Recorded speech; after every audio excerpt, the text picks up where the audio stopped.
Praise the lord. దేవుని ప్రశస్తమైన నామమునకు మహిమ కలుగునుగాక. ప్రభు నామమున మీ అందరికీ హృదయపూర్వక వందనాలు. ఈ ఉదయకాలము దేవుని వాక్యాన్ని విందాం. ఫిలిప్పీలకు రాసిన పత్రిక 2వ అధ్యాయము 5వ వచనము. క్రీస్తు యేసునకు కలిగిన ఈ మనస్సు మీరును కలిగి ఉండుడి. అపొస్తలుడైన పౌలు గారు మరి చక్కటి విషయాన్ని తెలియజేస్తున్నారు. అంటే క్రీస్తు మనస్సు అండి. అంటే ఆ నజరేయుడైన యేసుక్రీస్తు వారు ఎటువంటి మనస్సును కలిగి ఉన్నారో ఆ మనస్సును మీరు కూడా కలిగి ఉండండి అని. మరి ఆ యేసయ్య మనస్సు ఎటువంటిది, మరి అది ఎలా కలిగి ఉండగలుగుతామో అనే ఆలోచన చేస్తే, మరి యేసయ్య మనస్సు ప్రేమ గల మనస్సు అండి. ఆయన మనస్సుతో ఎంతోమందిని ప్రేమించాడు. ఆయన మనస్సులో ప్రేమ ఉన్నదండి.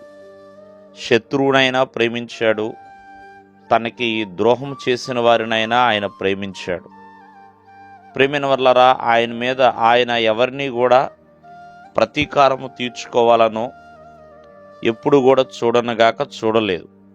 ఆయన మనస్సు ప్రేమ కలిగిన మనస్సు. అంతేకాదు ఆయన మనస్సు క్షమాపణ గల మనస్సు అండి. ప్రతి ఒక్కరిని కూడా ఆయన క్షమించాడు, క్షమిస్తున్నాడు.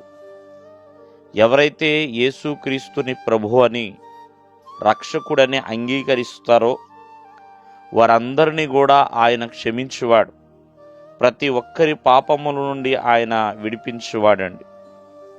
కావున ఆయన క్షమించే మనస్సు కలిగి ఉన్నాడు, ప్రేమ కలిగిన మనస్సు కలిగి ఉన్నాడు. అంతేకాదు ఆయన పరిశుద్ధమైన పవిత్రమైన మనస్సు కలిగిన వాడండి. అలాగే ఆయన యొద్దకు వచ్చిన వారందరినీ కూడా ఆయన పవిత్రపరచువాడు. సమస్త దుర్నీతి నుండి కూడా వారిని క్షమించి పవిత్రపరచడానికి ఆయన సన్నద్ధుడై ఉన్నవాడండి. మరి అటువంటి మనస్సును మనం కలిగి ఉండాలని దేవుని యొక్క వాక్యం తెలియజేస్తుంది. ఆయనలో తగ్గింపు ఉంది, ఆయనలో ప్రేమైన వల్లరా ప్రేమ ఉన్నది. అంతేకాకుండా ఆయనలో ప్రేమైన వల్లరా మనలందరినీ కూడా క్షమించగలిగే దయా జాలి కూడా ఉన్నవండి. కావున మరి క్రీస్తు యేసు మనస్సును మనం కలిగి ఉండాలి అంటే క్రీస్తు ప్రేమలోనికి రావాలి, క్రీస్తు చెంతకు రావాలి, క్రీస్తు మాట వినే విధేయతలోనికి రావాలండి. అప్పుడే ఆయన మనస్సును కలిగి ఉండగలుగుతాం, లేకపోతే లేదు. కావున క్రీస్తు మనస్సు కలిగి ఉండుట వలన మేలే కాని కీడనేది ఉండదు. దేవుడు మిమ్మల్ని ఆశీర్వదించును గాక. ఆమేన్.